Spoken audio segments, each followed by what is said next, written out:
Hi, everyone, and welcome to How to College, our podcast where we get together over some coffee from our amazing sponsors and have some real conversations about what it's like to be a first-gen college student and what that means before, during, and after college. If you're a new listener, our goal here is to democratize some knowledge that we've gained along the way, learn a bit more, and hopefully help others going through some of the challenges we experienced before.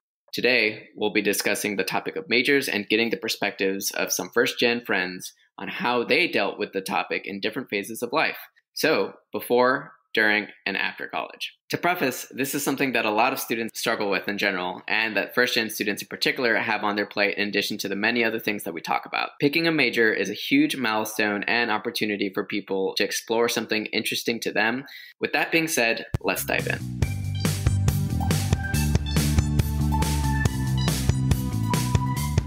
Today, we're going to be chatting with Mijin Han, who's actually a friend from undergrad and a co-host here at How to College. Mijin, how are you today? Doing good. How are you doing?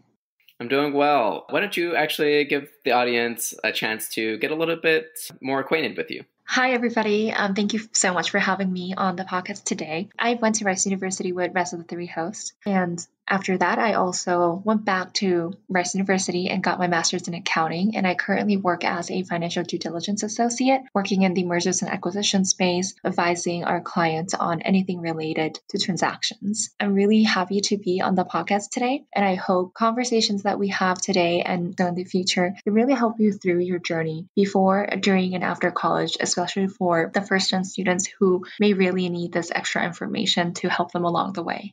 Yeah, that's definitely our goal here, and we hope that our audience will get as much out of this as possible. So with that being said, let's get started with today's topic of majors. So Meechan, let's take a step back and focus on what you were like during the high school phase. Where were you in terms of your mindset, and what were you really thinking about in terms of your major?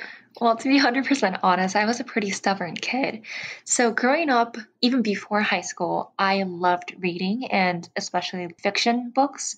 So I had a deep passion for literature. So I thought I wanted to major in, either English literature or because I speak multiple other languages and also because English is not my first language, I wanted to major in something like comparative literature. And I remember even my high school English teacher and a couple other people telling me that, hey, it's fine and dandy that you want to do all this, but you should really think about it because it may not be the easiest major for you to get a job in later on. Interesting. Yeah, that's a good point. English as a major is something difficult in general. Myself as like a native English speaker, I don't think that I could really go through with all of the reading and the writing that's associated with it. And to be somebody who's a non-native English speaker, that seems like a lot. And then also now, it seems like your current job and your major don't exactly align. That's something that is really common nowadays, but that isn't really thought of whenever you're back in high school and really thinking about things. Were you thinking that you wanted to do something more along the lines of English back before college during the high school? Yeah, so the funny thing is, when I was really young, I don't know, maybe 5, 6, 7 or something like that, my goal in life was to get to college and major in something literature. And that was a goal because I was just so sick and tired of having to, learn all these other subjects that I'm not very interested in, even though I was good at them. So I just wanted to study what I wanted to study. So since I was very little, my only goal was to become a literature major. And I didn't really think any further. And at that point, I guess I was pretty satisfied with being able to just study what I want to study because I've always been kind of a nerd. I didn't think too far ahead, but also I was okay with it for some strange reason. Interesting. Okay, so you're back in high school, you're loving English and you're loving books, and you're not as concerned about like what you're going to do post-college. You're just more so concerned about studying the thing that you actually enjoy doing. Yeah. And also, I really thought that college could be the one chance for me to really broaden my intellectual horizon and really study the things that I'm interested in. Of course, literature, but also a bunch of other things in case I, come to encounter them during my college career because it's 4 years. It's pretty long, to be honest. So I really wanted to use it as an opportunity for me to grow intellectually. But I think, and going a little bit past the high school phase, but in hindsight, I really understand that it really was a good opportunity for me to grow not only as intellectually, but also as a person. Yeah, no, that's a great point. College is a great place to get to know yourself and get to know what you like learning about. So, like, back in the high school phase, so you were thinking about English and you wanted to explore different topics. What other areas of study were you considering before you actually got into college? And I'm going to be 100% honest here again. I was a very stubborn child. There was nothing else that I wanted to consider. That was my one goal, and I was very happy to get to that goal. I think maybe if this is not necessarily a major that I wanted to pursue per se, but because I've been studying different languages since I was younger to, high school and onwards, I wanted to make sure that I retain all my languages. So I thought I want to major in literature, but I also wanted to take some classes in other languages that are already new. So, Mandarin Chinese or Spanish, so on and so forth. Interesting. So, back in Korea, a lot of your education did center around learning other languages. I'd say that's fairly different from the focus here in the US, where you might have one or two different languages that are kind of electives. Was learning another language in Korea something that is more commonplace than here in the US? I wouldn't necessarily say so, but definitely everybody starts learning English as a second language starting, I think, third grade when I was little. And then the younger generation, I think they start first grade in school. And I don't think that many people acquire second, third, fourth languages, but it's just my very particular upbringing. And my father was very interested in me being able to learn all these different languages and being able to utilize them when I'm in my, late 20s, 30s, and when I'm really joining the workforce. So I think it was a very, long haul foresight of my dad's that ultimately, which I also found very interesting and wanted to pursue just as my personal hobby or passion. That's a good point. So it was kind of this mix between something that you enjoyed yourself, but also that you kind of grew up doing in school, and also that your family pushed you to pursue as well. But not quite in the same way where like your parents really want you to do something specific. It's more so in actually just guiding and supporting you. I think my dad definitely had some pointers of he definitely wanted me to learn Mandarin Chinese and also Russian because he thought that those two countries would become bigger economic powerhouses down the road. And I think he was pretty right about China. I'm not 100% sure about Russia. Maybe I'm wrong here. But definitely there was some guided approach to it, but also they were very generous with their support for trying to get me like a tutor or after school activities, incorporating those languages when possible. And to an extent, I think it also reflected in my high school education. So I did go to a high school that specialized in foreign languages, even though some, and quite a bit, to be honest, of students took it as a bit of a joke, as anything besides maybe English. But I think it really incorporated my past interests and experiences very well to my education in high school as well. That's pretty cool. I don't think I did anything somewhat similar. I think that for me, it was more so just learning Spanish to communicate with my family and to be more in touch with my culture. But I don't think that I really explored very much outside of Spanish, not really in school or in college, really, unfortunately. I think that's definitely something that I regret personally, but that's really interesting that that was something that you had as a focus. I think a lot of my decisions, I think moving a little bit further down in the timeline and during college, I think a lot of my decisions in terms of my major or academic interests were revolved around my actual passion and interest, with, of course, some consideration for maybe down the road internships or career opportunities as well. Did you really have an idea of what you wanted to do after college then? No, I had no idea. I maybe thought that I could be a wonderful writer, and when I got to college, I soon found out that maybe I'm not very fit to be a writer, maybe in terms of my lack of talent, or maybe in terms of just my temperament not being the best fit to be an author, which is a very solitary work with not as many, collaborative opportunities. And I also at one point, not me, but a lot of people around me asked, oh, you're an English major, so you must want to be a teacher. And I was 100% sure that that's not what I wanted to do. So I think the question of what am I going to do with this English major happened more so during my freshman or sophomore year slowly. And then I think it ultimately led me into taking a variety of classes outside of English as well. And I can't say this for sure for every school out there, but I know for sure that a lot of the humanities programs, so like English, history, philosophy, art history, what have you, will tend to have, in terms of the credit hour requirements, a little bit less than what some other majors like engineering or architecture might require, or some hard sciences also. And one thing that I've learned from one of my English professors during my freshman year is that he definitely emphasized that the reason why the humanities major programs don't require as much of a credit hour focus or emphasis is because humanities is the study of humans, and they believe that to give the students in the humanities department a chance to take classes in all the other schools, so for example, social sciences or natural science or engineering, and at Rice we have architecture school and also music school as well, is a chance for you to really get a comprehensive understanding of becoming a more holistic observer or participant of what it is like to be human, right? Because that's what humanities is. It's the study of humans, basically.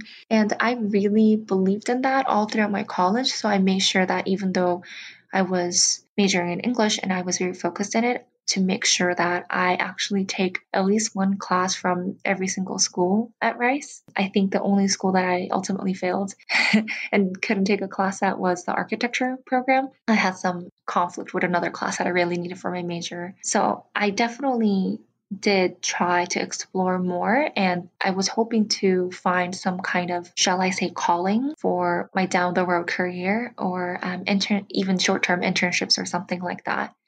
Yeah, no, that makes sense. Kind of thinking about humanities as the study of humans and really trying to understand why English and different humanities majors have fewer requirements is just so that we can get that breadth and that base of knowledge in understanding how people work, right? Yeah, for sure. And I think I really benefited a lot from it. And also, I think another thing is I considered maybe double majoring in something else because there were just so many people doing it. And I also felt this unspoken pressure of having to have somewhat of a more marketable, shall I say, in the employment market major. And being an English major really gave me the time and space for me to be able to go explore all those other major options at other schools if I wanted to. So I was basically killing two birds with one stone, trying out all these different classes and also hitting some of those requirements, because at Rice we have requirements to take at least a few classes at each school. So you get a little bit more of a holistic education. So I was hitting those requirements, also fulfilling my academic curiosity, and also I'm trying to find a second major for myself in case that might help me down the road. And ultimately, of course, as you all know, I did not find a second major that was interesting enough for me to really want to pursue as a major. But that was fine with me, honestly. And I think I had a really good experience. So you kind of use the time that you had extra from the lack of requirements in the humanities major to explore other majors that were potentially something that you'd want to add on as a second major, either to increase your marketability as a potential employee down the road, or just to really find something else that you're interested in and passionate about. But I guess for you, you didn't actually find something that you really wanted to pursue other than English, or at least not enough depth to actually double major in it or anything like that. Exactly. So I actually ended up graduating with 141 credit hours, and I also graduated a semester early. So I took 141 credit hours in 3.5 years. So every semester I was taking up to 18, 19, 20 credit hours every semester. And yet I just graduated with one major, and people might find like, wow, why did you have to take that many classes? Even for an engineering major that requires the most classes, I think you only need maybe 132 credit hours to graduate or so. And for me, it really was because I was curious and I wanted to learn and I wanted to take these classes. And that really led me to where I am today in terms of career, actually, even though for others it may not seem as clear because it's not a clearly listed, major on my transcript or my diploma. And what are those other areas that you studied but weren't actually a major or a minor? One thing that I was very interested in at Rice was entrepreneurship. And that was really, we were at the beginning stages of pushing entrepreneurship as a focus of education. And I think it was definitely because of that wave, or maybe even a fad that was going through at that time, really starting with schools like MIT or Stanford or Harvard, of course. And Rice was slowly picking it up. And because of the exposure that I had a lot of friends in computer science department, and they were very passionate about new technology and working for a startup, maybe after graduating, or founding their own startup.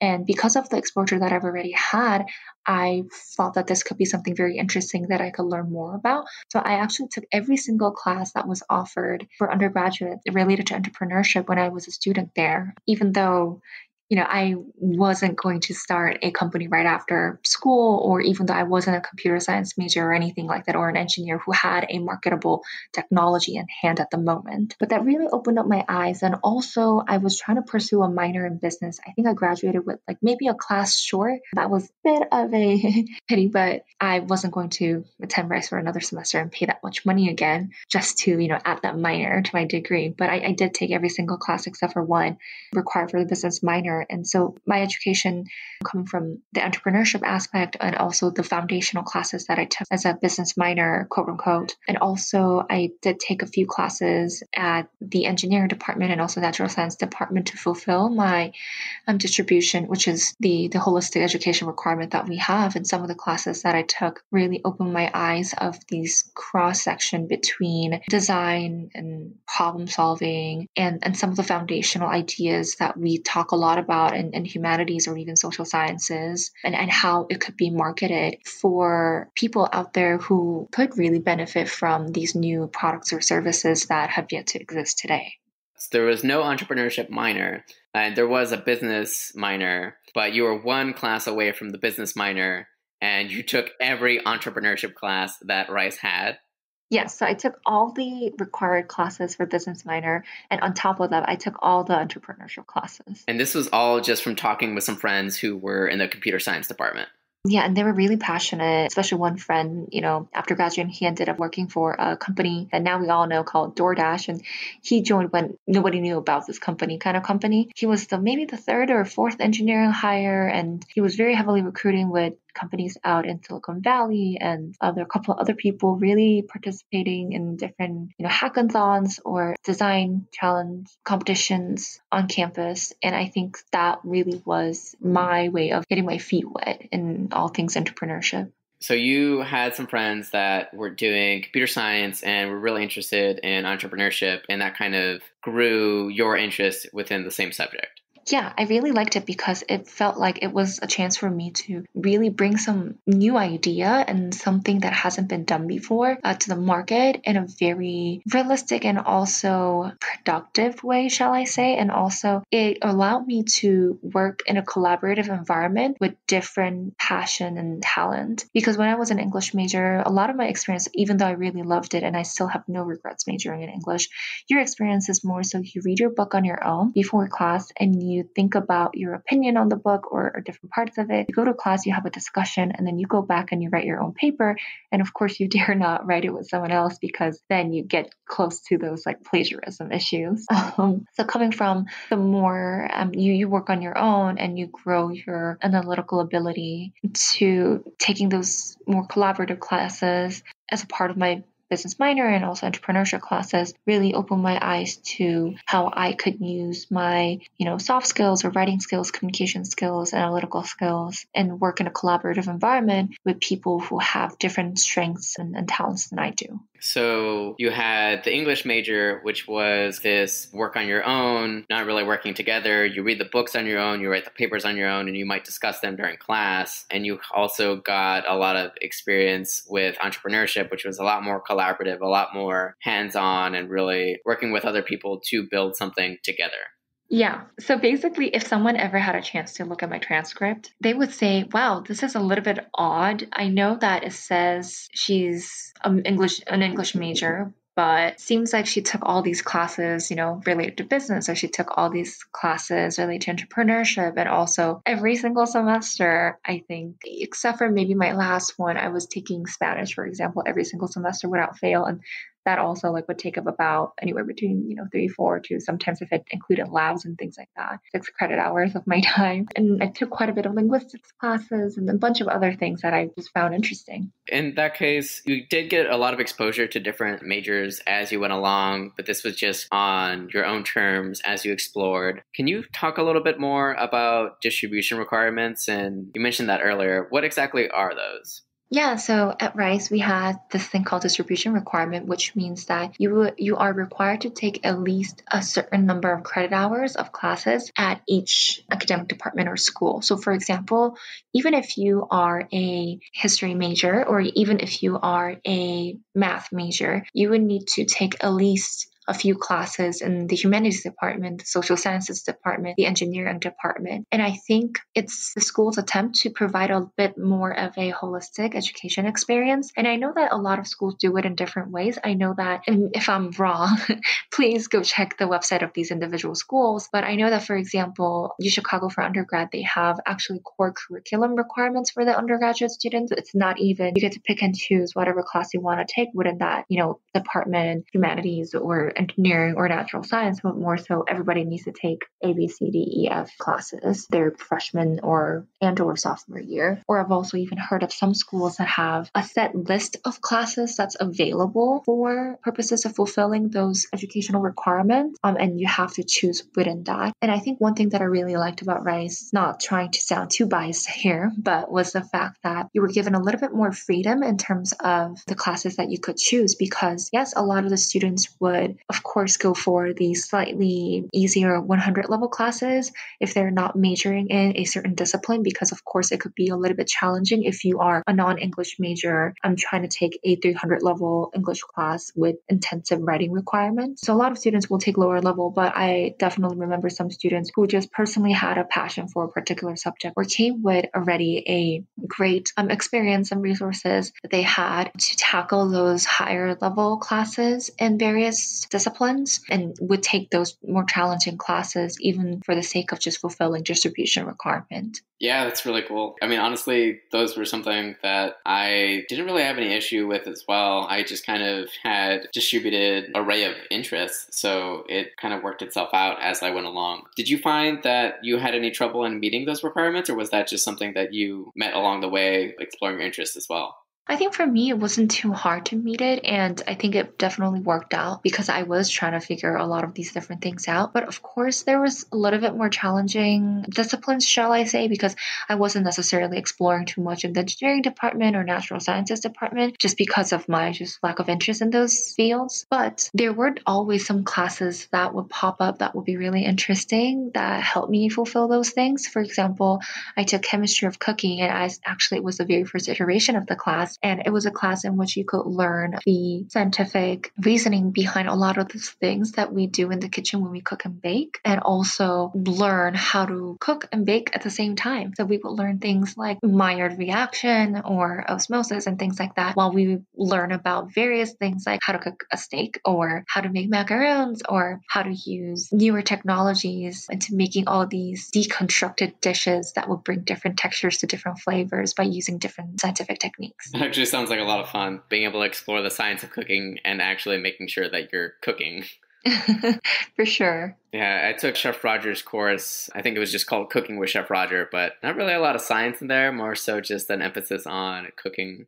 That's cool. I honestly feel like I got really lucky because honestly, that was what I meant by I really enjoyed my college experience, because I thought this could be my one chance to fulfill all of my academic curiosity and interest. And honestly, when else would anyone be taking classes like, chemistry of cooking? I mean, you could when you're like a working adult after your regular work hour, but it's just a lot harder for you to squeeze things like that in. I thought, why shouldn't I just indulge in all these academic interests and curiosities when I have the chance to do so? That's a really awesome perspective to have. So really just trying to make sure that you're using the major exploration process to explore your actual interests and curiosities and do things that you wouldn't really be able to do post-graduation. So I think earlier you actually mentioned something about difficulty of certain courses and people taking distribution requirements. Were you concerned about GPA at all? And how did that really factor into choosing your classes and choosing your major? This may really sound crazy to some people, but I really wasn't too worried about my GPA. So to explain a little bit more about my background, I went to a very preppy boarding school for high school, and it was just a school full of the smartest kid from the whole, from all around the country. So I was already very used to being not the smartest kid in the room, because there were just always just kids who were so much smarter than me anyways. And not to say that I took it in a very discouraging light, but it did make me resilient and more comfortable with the fact fact that, I may not always get the highest grade in the class, or I may not always get A's for all the classes that I take. And I think having that mindset made me a lot more comfortable with not always getting the best grades in class. And that freed me to take more challenging classes based on my academic interest and curiosity, even though I knew that I may not be getting the highest grade in that class. It's a really great point. I think especially a lot of first gens really have some issues with being prepared for college and really being prepared for the mindset of not being the smartest person in the room, where they went to a high school that they were always the person getting the highest grade on the test. They were always the person breaking the curve. They were always the person really as like quote unquote the smartest person in the room. And then you get to college and then you kind of just have an entirely new situation going on. That's not the case. It definitely becomes a bit of an ego check if you never encounter situations like that. Oh, definitely. I think it's really good to keep that in check, especially as you move along. And I think that having that being something freeing where you're able to say, you know what, I might not be the person that's going to get the highest grade on this test, but you know what, I'm interested in it and I'm going to have a holistic education. Yeah, because I think grades are really important. And yes, for certain jobs, or if you want to go to a grad school down the road, yes, grades do matter. But I also don't want people to just get really caught up in that and not enjoy the college experience as you go through it. And I really don't want to sound too entitled or too privileged when I say enjoy the experiences. But I feel like anyone, and I really mean by anyone, who is passionate enough to go to college and pursue a secondary education for themselves, deserve to enjoy that experience for themselves, for whatever interest or whatever passion that may have. And for me, it just happened to be exploring all these different academic avenues. And for some others, it may be something else. But I feel like you should try. And even though it may be hard sometimes, to live not from a place of fear, but from a place of curiosity and passion and excitement. Yeah, that's a really good point. So moving on to the post-college phase, what are you doing now post-graduation? So I actually went to grad school immediately after my undergrad, and part of the reason was because I wanted to get a little bit more of a technical background, because so through college, based on my experience, I knew I wanted to do something related to entrepreneurship. I wanted to do something related to business, but I definitely knew that I didn't have enough technical skills to bring to the table were I to join a business related career. And after taking all those business minor classes, after taking all those entrepreneurship classes, I realized that to thrive in the world of business, you really need to speak the language of it. And I guess it really ties back my passion for language as well. But the language of business is basically accounting. And I thought if I had a strong foundational background in it, I think this could benefit me down the road, regardless of what space of business that I work in. So I ended up deciding to go pursue a master's degree. And also another reason for me doing that is because it also really depends on the school, but some schools will not have those majors for undergrad. And I'm not saying that I regret that I did a major in accounting undergrad, because I honestly feel like I would have dreaded it doing accounting for 4 years. And I mean, if you did, if there's anyone out there listening and saying that I did it, kudos to you. Nothing wrong with that, but just I don't think I would have enjoyed that experience as much. I don't regret it. But for me, it was a bit of a combination of my realistic decision to gain a little bit more of practical business skill, but also in the course of doing that, becoming a little bit more of an employable candidate in the market in a more immediate term, because I also knew that there are quite a bit of people who jump straight into entrepreneurship after undergrad, but I knew that based on my risk tolerance, I wanted a little bit more experience to learn before I go do something myself. So you went straight from undergrad majoring in English and doing some business and entrepreneurship classes to doing your master's in accounting. Where did you do your master's at? Oh, I did it at Rice again. So I didn't go it very far, basically. Oh, okay. What made you actually choose Rice again? So one thing is and this really depends on what you want to major in or what you want to study, but in terms of accounting, a lot of the programs around the country is based on undergraduate education. So if you do want to go get a master's in accounting, a lot of the times your options are going to be limited. Programs that are usually catered to people who already have an extensive background in accounting because there were an accounting major when they were an undergrad student. So Rice was unique in a sense that they were targeted for students who didn't have any previous accounting experience, and they were able to provide all the course material in the span of basically 1 year. So it was, in a sense, a bit of a crash course type professional degree. And I really liked it because obviously, A, I didn't have that background in accounting that I could bring to the table. And also B, because that short length of 1 year seemed like a good amount of time that I wanted to invest in a technical skill, because I didn't really want to stay in school too much longer just for the sake of learning some technical skill that could just be another addition to all the toolkits that I already had. So when did you actually decide that you wanted to go to grad school? I think it was closer to my junior year. So because I already knew that I was going to graduate a semester early for financial reasons, I had to be a little bit on a faster track thinking about my post-graduation plan. And I think it was a bit of a serendipity because I was already taking some accounting classes as a part of my undergraduate business minor requirement. Because back then I really did think that I could still minor in business, and I thought I would have enough time. I ultimately didn't. So I already had a little bit of experience as a single class in accounting. And for me, it was not really hard and it was quite intuitive. And also, I really liked that the professor who was teaching those courses pretty much would be my professors who would be teaching those classes once I go get my master's because, same school, familiar academic environment. So I thought if my really main goal here is to get full technical skill, I would rather stay in an environment that I'm familiar with than to, move to a completely different place just to learn this one skill. You decided that after you took an accounting class. When did you actually take that accounting class? So I actually took it, this is quite some time ago, so maybe I might be wrong, but I took it the summer between my junior year and my senior year. I still remember this because I was actually doing a summer program called Women's Business National Enterprise Council Student Entrepreneurship Program. So it was a program targeted for undergraduate students and, actually some grad students, female students who are interested in entrepreneurship. And the program was run by the National Council for Women business owners and entrepreneurs. So I had to miss the first whole week of the summer class, and summer classes usually, run a lot faster because it's in a condensed manner and you meet every day. So I actually missed the whole first week of the class, but I was able to do that because I pre-negotiated with the class instructor that I had to participate in this program, and it was quite competitive for me to get it. So I just told them that I would make up for it on my own by doing the homework and all that without taking the class, and it somehow worked out. So that's actually pretty hard to do. It seems like that's not really quite about majors, but at the same time, a very valuable lesson in really trying to make things work and really asking for help from your professors.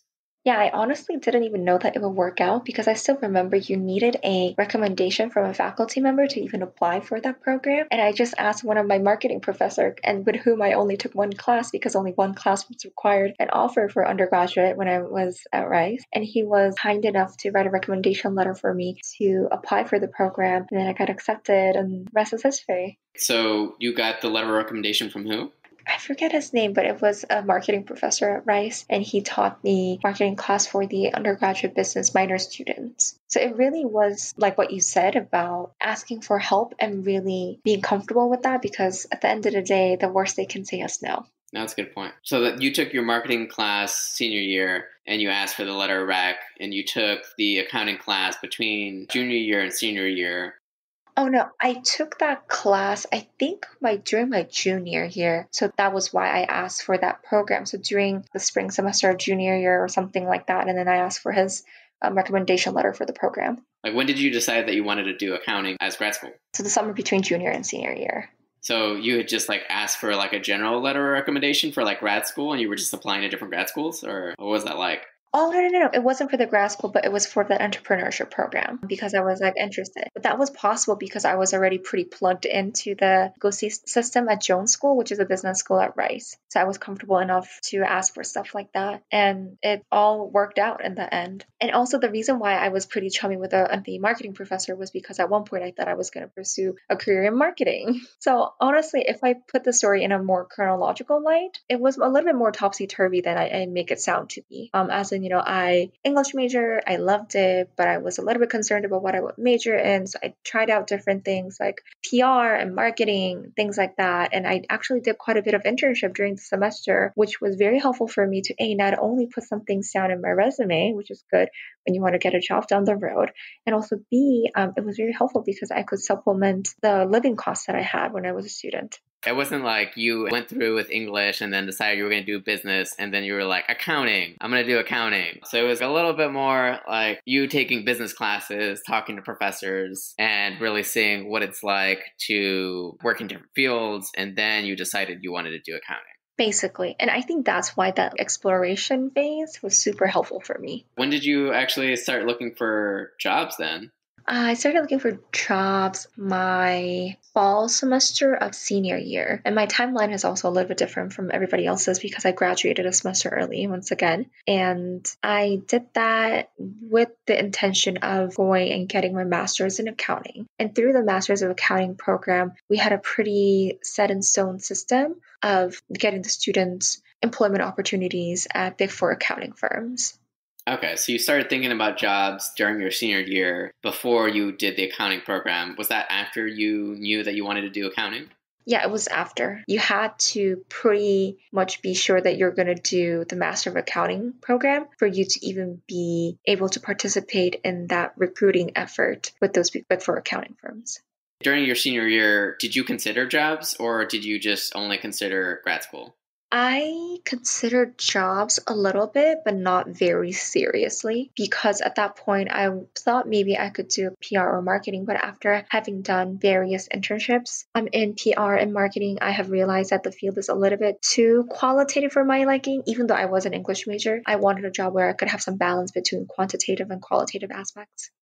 Internships are really important for you figuring out what major you want to do, what major you want to pursue, and for figuring out what kind of job you want to have afterwards. Did an internship impact the major that you wanted?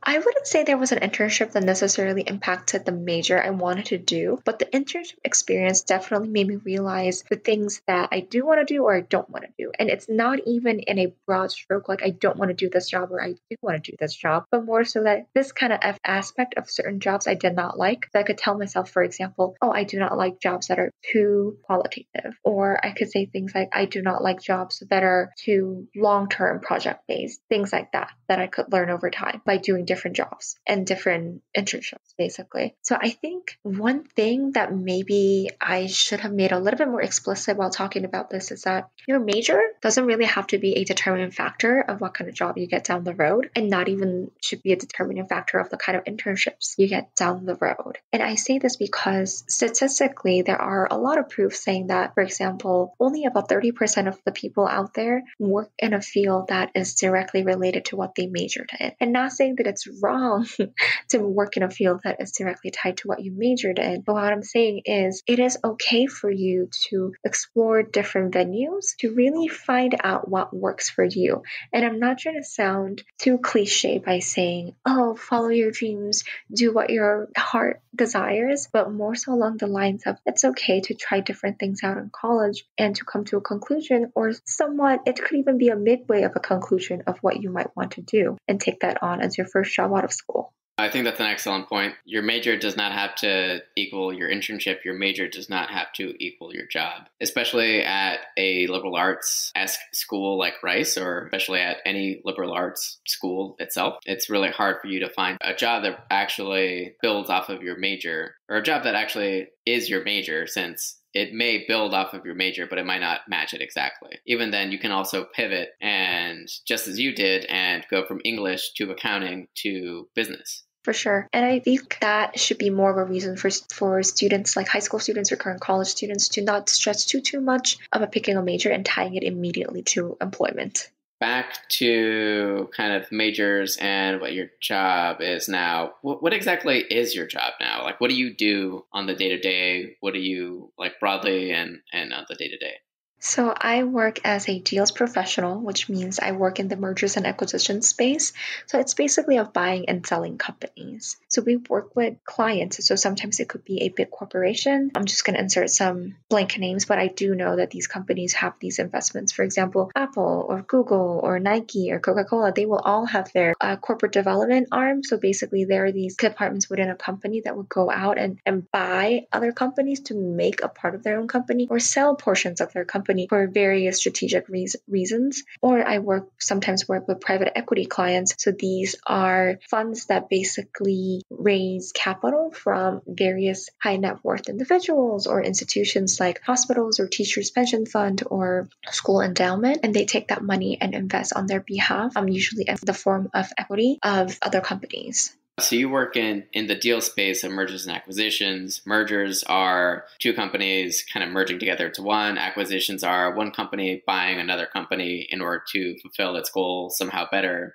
It's not the most common field out there, and people might be a little bit unfamiliar with it. But ultimately, it's a lot easier to understand if you kind of think of it as like maybe buying and selling a house. Okay, you don't merge houses usually, but if you just think about it easily in that term, then when you go buy and sell a house, you need a lot of other people involved than just yourself purchasing the house. You want someone to do the inspection. You usually go get a realtor, all of these different things. So basically, there are these advisors, right? In the process of you acquiring this house. So what I do is close to what those advisors might do when you purchase a company. So how does your English undergraduate major and your accounting master's relate to your current job? I think accounting masters for sure, it's an easier connection to make because a lot of what you do I work especially in the due diligence field, which means that I go in and look at their financial information and make sure that what you see in there is what you expect to see. And also it should be a clear representation of the purchasing price or the selling price that my client would be looking into. So to do all that, you need a strong background in accounting to be able to not only just read those information, but to make sense of it and also to present it in a way that is digestible for our clients. I think in terms of English, surprisingly, what people really don't think about is that communication skill is required at any job. It doesn't matter if you're a veterinarian, it doesn't matter if you are a barista, whatever you may be, communication skill is key. And especially with my job, quite a bit of the work revolves around writing a report. So whatever findings that we may have based on those analytical processes that we may have went through. We of course provide those analytical information in the form of like a data pack using Excel or any other tool, but also we provide a written form of it, which is basically the report that we write for the client to be able to quickly read through and get an understanding without having to really dive deep into those numbers on their own. So my communication skill, my analytical thinking skill, and writing skill all comes into place with my current job. Yeah, that makes a lot of sense. Anything else that you would like our audience to know? I think to make a few key points that I have learned myself as I was going through this college journey is that A, your major does not have to be what you do down the road, and B, internships should not be considered as something stressful or something that you do once summer before your senior year to get a job, but it should be something that you explore as a means to figure out what you like and don't like in terms of a job that you could have down the road. And also that internship can be used as a way to supplement some financial needs that you might have during school. And lastly, 3 is that everyone should really try to enjoy those 4-year college experience beyond just taking classes or picking a major or thinking about what you're going to do post-graduation, because this could be the chance for you to figure out more about who you are and the world that you live in as well. Because sometimes people can start college thinking that they want to become a doctor or they want to become an engineer, or even like me, they want to major in English, and they could change their mind because you really grow and learn so much during those 4 years. Yeah, I think those were all great points. Thank you so much, Mijin, for your time today. We really appreciate you being here with us and talking with us about majors and all the advice that you've given to our audience today. No problem. Thank you so much for having me here.